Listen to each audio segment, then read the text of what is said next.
Kenapa tempat belajar disebut majlis ilmu oleh Al-Quran? Seakan memberikan isyarat, mesti ketika Anda hadir di pengajian, tempat belajar, mesti mengangkat Anda dari sebelum masuk sampai pulang. Mesti beda posisinya, mesti terangkat. Apa yang pertama diangkat? Satu, iman. Yarfa'illahu alladhina amanu minkum. Kedua, ilmu. Walladzina utul ilma darajat. Karena itu ketika Anda masuk ke sini, belajar di majlis ilmu, ketika pulang iman kita mesti beda antara masuk dengan keluar. Mesti lebih kuat. Ilmunya mesti bertambah. Mesti paham, kalau saya mengajar, Anda belajar dengan saya, tidak melekatkan diri Anda kepada Allah, tidak meningkatkan iman Anda, maka camkan kalimat saya ini, tinggalkan saya dan cari ustadz-ustadz lain.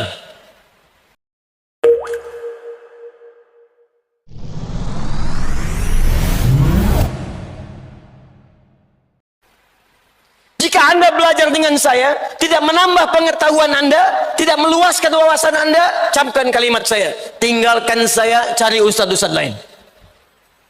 Karena saya tidak seperti yang diinginkan oleh Al-Quran. Mesti beda. Dan mustahil kita bisa meningkatkan iman dan ilmu kecuali kita paham dan berkeinginan mengamalkannya. Karena itu turunlah kemudian Quran surah ke-9 ayat 122. Wa ma kana al-mu'minuna liyanfiru kaffa falawla nafara min kulli firqatin minhum ta'ifah liyatafaqahu fid din. Cara belajar belum selesai. Waliyunziru qaumahum idza raja'u ilaihim la'allahum yahdharun. Kata Allah, orang yang belajar pengetahuan pertama mesti belajar sampai paham. Jangan sampai kita belajar tidak mengerti apa yang kita pelajari. Awas, awas, awas, awas, awas. Ada sindiran tajam dalam Al-Quran. Kenapa mesti paham? Karena ilmu yang kita pelajari itu akan dipraktekkan dalam ibadah. Satu. Makanya disebut fikih, artinya paham. Karena itulah saat kita akan sholat, belajar dulu cara sholat, disebut fikih sholat. Fikih zakat, fikih haji. Maksudnya bukan sekedar belajar, belajar sampai paham. Coba lihat sindiran Al-Quran. Tajam sekali walaupun halus. Kata Allah, ada orang sholat bahkan tidak paham apa yang ia kerjakan dan ia lakukan dalam sholatnya. Ada orang sholat gak paham yang dia baca dalam sholatnya. Berapa ribu kali Anda ruku?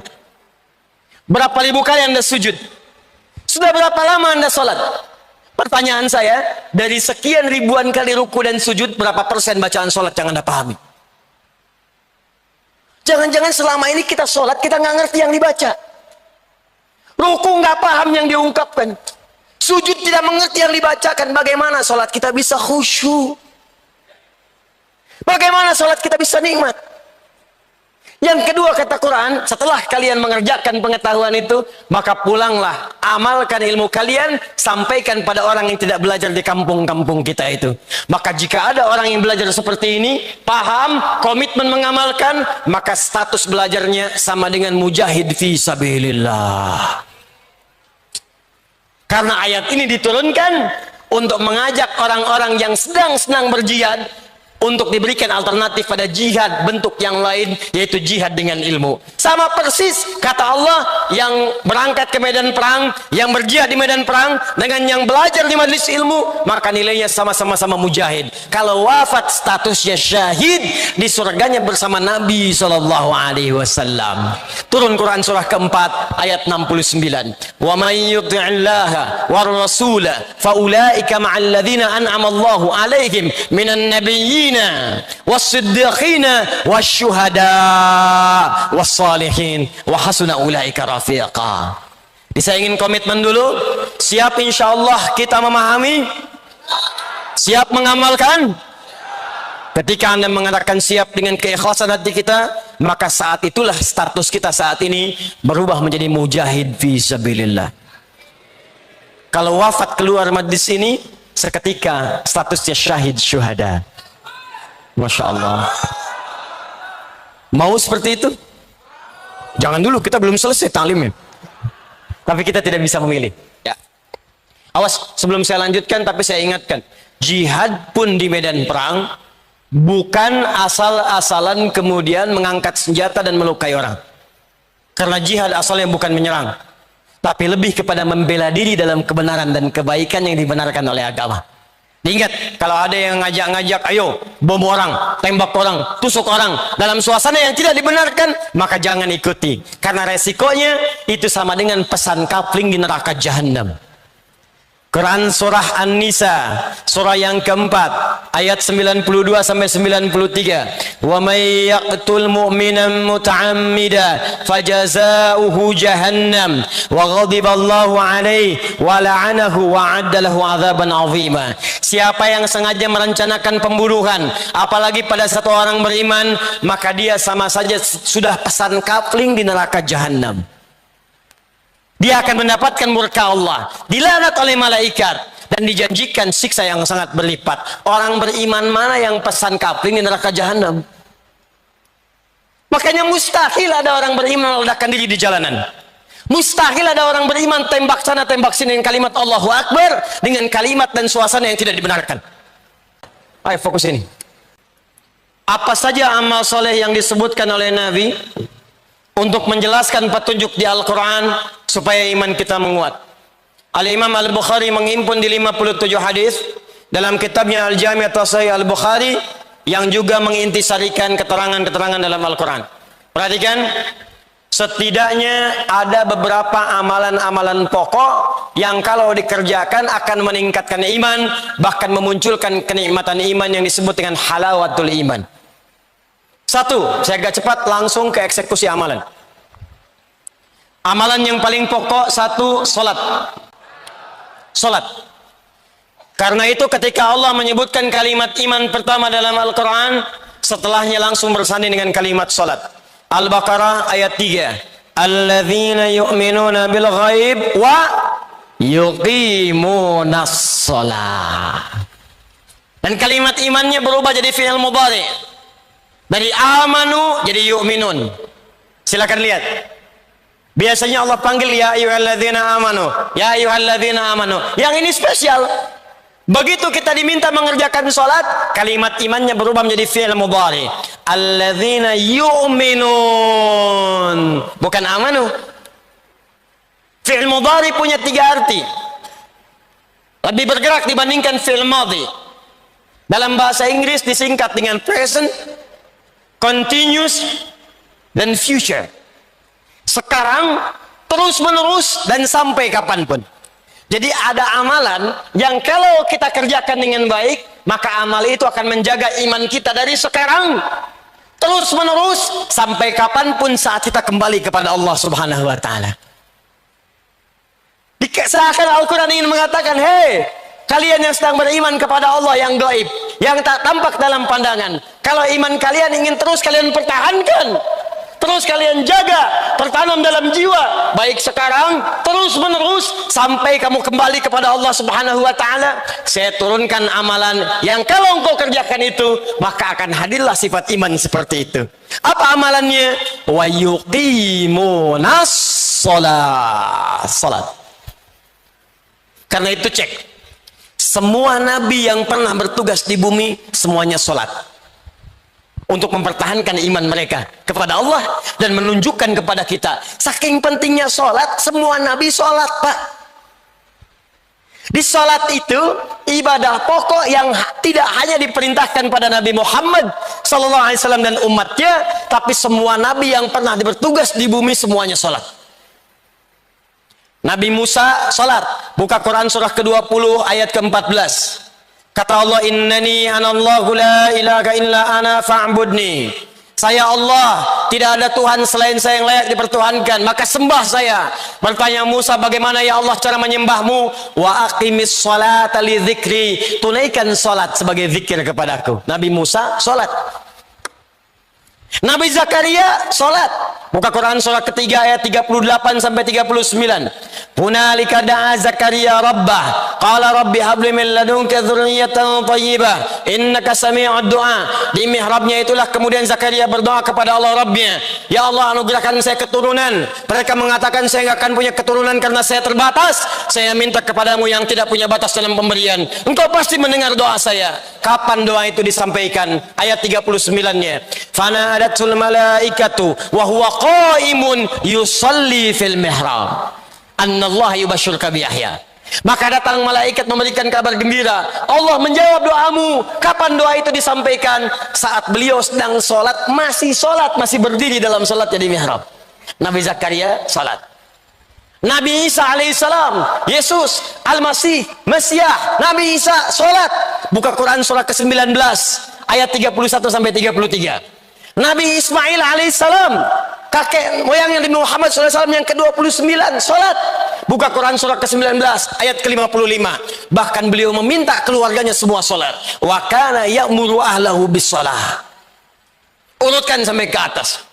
Muhammad sallallahu alaihi wasallam bin Abdullah bin Abdul Muttalib bin Hashim bin Abdul Manaf bin Qusay bin Murrah bin Kilab bin Ka'ab bin Ghalib bin Fihr bin Malik bin Nadar bin Kinana bin Khuzaimah bin Mudrika bin Ilyas bin Nizar bin Mudar bin Ma'ad bin Adnan bin Addi bin Adri bin Muqawwam bin Nahur bin Talih bin Ya'rub bin Yasjub bin Nabit bin Ismail alaihissalam bin Ibrahim alaihissalam bin Azar atau bin Nahur bin Abir bin Kinan bin Arfakhshad bin Sam bin Nuh alaihissalam bin Mikhlail bin Matushalah bin Kinan bin Anwas bin This bin Adam alaihissalam. Kalau ditarik dari zaman Rasul Nuh alaihissalam sampai ke Muhammad sallallahu alaihi wasallam, maka muncul langsung satu ayat di Quran surah keempat An-Nisa ayat 163. Inna awhayna ilaika kama awhayna ila Nuhin wan nabiyina min ba'di. Muhammad, kami berikan wahyu kepadamu, wahyu yang sama ketika kami turunkan kepada Nuh saat diangkat menjadi Rasul dan nabi-nabi setelahnya sampai dengan kepadamu. Semua sholat. Dibayangkan semua nabi sholat, Anda bukan nabi nggak sholat, Anda siapa? Makanya ketika kalimat iman disampaikan dengan kebahagiaan, qad aflahal mu'minun, masih ingat? Orang beriman akan bahagia. Kapan dia bahagia? Teruskan ayatnya, alladzina hum fi sholatihim khashi'un. Sholat. Makanya saat panggilan sholat dikumandangkan, kalimat bahagianya muncul. Hayya 'alas shalah.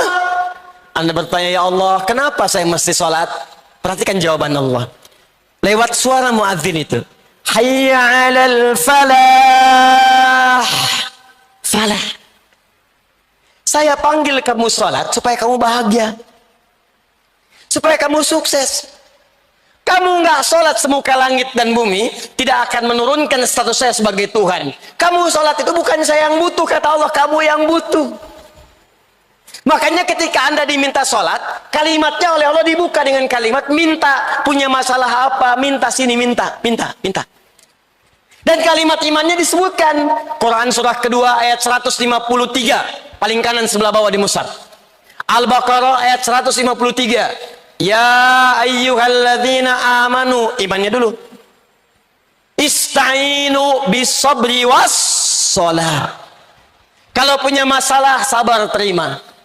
Lalu datang kepadaku lewat sholat, minta dalam sholat, aku kabulkan. Makanya setiap bacaan dalam sholat isinya doa. Dalam kitab fikih disebut as-sholatu ya doa. Sholat itu adalah doa. Jadi kalau kita sering sholat dengan baik, imannya terangkat, doanya dijawab, hidupnya nikmat. Sholat.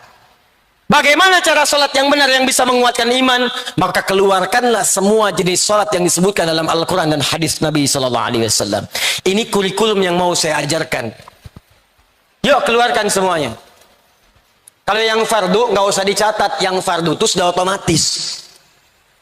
Jadi nggak harus dicatat lagi. Subuh, zuhur, asar, maghrib, isya, rumus telepon online terhadap Allah. Rumusnya 24434. Online dengan Allah. Anda online dengan makhluk hampir 5 menit sekali. Online dengan Allah diminta cuma 5 kali, itu pun telat. Anda online dengan kekasih, mama sebentar sayang, sinyalnya belum kuat, gelisahnya luar biasa. Terlambat dengan Allah, online cuma 5 kali diminta sehari, nggak ada kegelisahan itu. 24434. Dalilnya Quran surah ke-17 ayat 78. Quran surah ke-11 ayat 114. Waktunya diatur di Quran surah ke-4 ayat 103. Diminta dijaga di Quran surah kedua ayat 238. Paling kanan sebelah atas di mushaf. Aqimis salata liduluki syamsi ila ghasaqil laili wa Qur'an al-fajr. Inna Qur'an al-fajr kana mashhuda. Dalil salat 5 waktu. Dikuatkan pahalanya di Quran surah 11 ayat 114. Aqimis salata tarafayn nahar wa zulafan minal lail. Innal hasanati yudhibna sayyi'at. Salat fardu. Disebutkan waktunya di Quran surah keempat ayat 103. Fa idza qadaytumus salata fadhkurullaha qiyaman wa qu'udan wa 'ala junubikum fa idza tma'nantum fa aqimus shalah innas salata kanat 'alal mu'minin kitaban mawquta. Kata Allah, orang beriman itu pasti tahu waktu salat. Tuh, cek. Ayo cek tuh. Ayo. Kata Allah, bahasa bebasnya, orang beriman itu kalau benar imannya pasti tahu waktu sholat. Ayo lihat sini. Subuh besok jam berapa? Sini, jangan lihat ke atas. Sini. 4. Tuh. 341, 340, 440, 355. Terjadi perbedaan pendapat tentang waktu sholat subuh. Ini menunjukkan Anda berasal dari daerah yang tidak sama. Dan ini menunjukkan bahwa sholat itu benar perintah Allah, bukan karya manusia. Kenapa? Karena sholat itu satu-satunya ibadah yang akan terus dikerjakan selama 24 jam di muka bumi. Karena itu azannya terjadi perbedaan waktu. Surabaya selesai adzan, Sidoarjo adzan. Itu selesai adzan, pindah lagi. Ternyata 24 jam nggak pernah berhenti lafaz adzan. Di Mesir selesai adzan, Libya adzan selesai, Tunisia adzan. Tunis selesai, Maroko adzan. Maroko selesai, Aljazair adzan. Nyebrang ke Mediterania, Italia, Spanyol, Prancis, terus 24 jam. Satu-satunya kalimat di muka bumi yang tidak pernah berhenti 24 jam adzan. Kalau itu karya manusia, mustahil bisa demikian. Ini menunjukkan kebenaran risalah Islam. Dan ini menunjukkan sholat saking pentingnya 24 jam gak berhenti. Fardu. Orang beriman tahu waktu sholat. Karena itu kata Allah, kalau sudah tahu waktunya jaga, jangan ketinggalan. Muncullah Quran surah kedua ayat 238. Hafidhu ala sholawat. Hei, saling menjaga. Ingat. Kalimat Qur'annya bukan ihfadhu. Kalau ihfadhu hanya ke satu orang, jaga. Tapi kalimat Qur'annya hafidhu, menggunakan alif mufa'alah, saling jaga, ingatkan, share. Anda pulang ke rumah, satu suami, satu istri, 3 orang anak, ada 5 orang di rumah. Tiba-tiba Anda sudah susun jadwalnya, sholat subuh sampai dengan sholat isya. Anda bangun, istri belum bangun, bangunkan dia. Ayo, hafidhu. Anda istri bangun, anak belum bangun, ingatkan dia. Ayo, katanya ingin ke surga. Kalau perlu bikin menu sholat di meja makan Anda, simpan. Waktu sholat jam sekian. Itu yang dimaksud dengan hafidhu, saling menjaga waktu sholat. Ini yang standar. Kalau Anda ingin naikkan imannya, maka tambahkan pada jenis yang kedua. Keluarkan semua ragam salat di luar salat yang fardu, yang dikenal dengan nama nafilah, yang berhukum sunnah. Kalau Anda ingin berlatih meningkatkan iman ini, maka keluarkan jenis salat yang kedua ini, yang disebut dengan salat nafilah, yang hukumnya sunnah. 1. Quran surah ke-17 ayat 79 sampai 81. Dikuatkan di Quran surah ke-73 ayat 1 sampai 20. Dikenal dengan nama salat tahajud atau qiyamul lail. Orang beriman, maka dia akan mencoba untuk memaksimalkan salat tahajudnya. Kalau sulit ia kerjakan, maka ia sebut nama umumnya qiyamul lail. Apa beda tahajud dengan qiyamul lail? Kalau tahajud, salat dikerjakan didahului dengan tidur terlebih dahulu. Dari kata hajada, aktivitas yang dikerjakan setelah tidur terlebih dahulu. Kalau ditambah tak dalam ilmu sharaf, itu menunjukkan kesungguhan, usaha yang serius. Kalau ada tak dalam sebuah kalimat, ini menunjukkan amalannya tidak mudah dilakukan.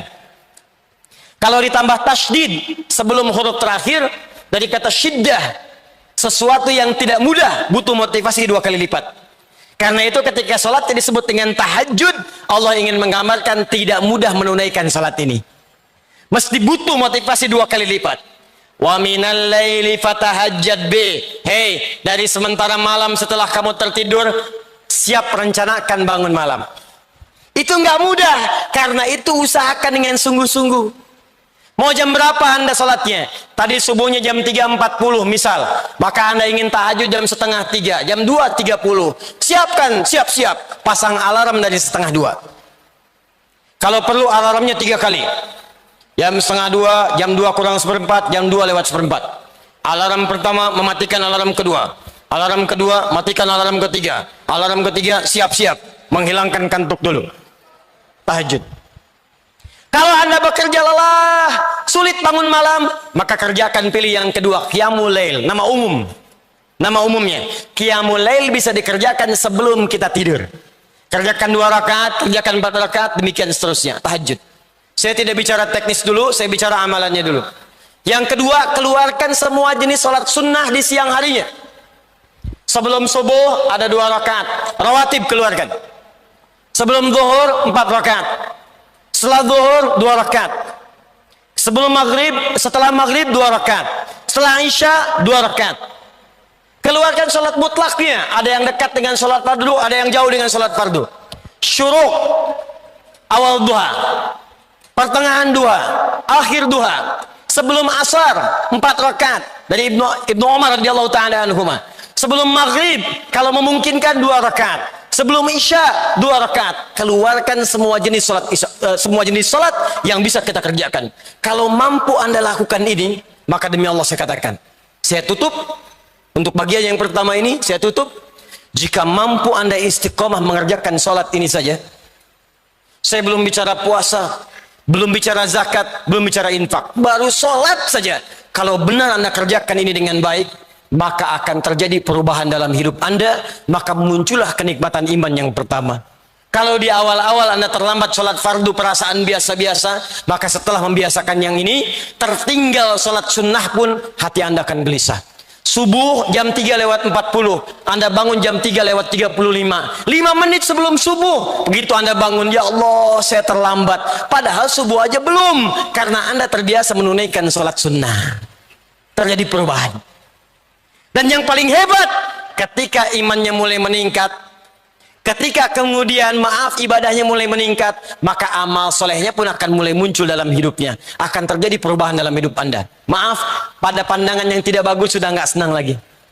Pada harta yang haram sudah nggak senang lagi. Riba sudah nggak senang lagi. Sogok menyogok sudah nggak senang lagi. Sekarang yang senang semua yang halal-halal. Salat.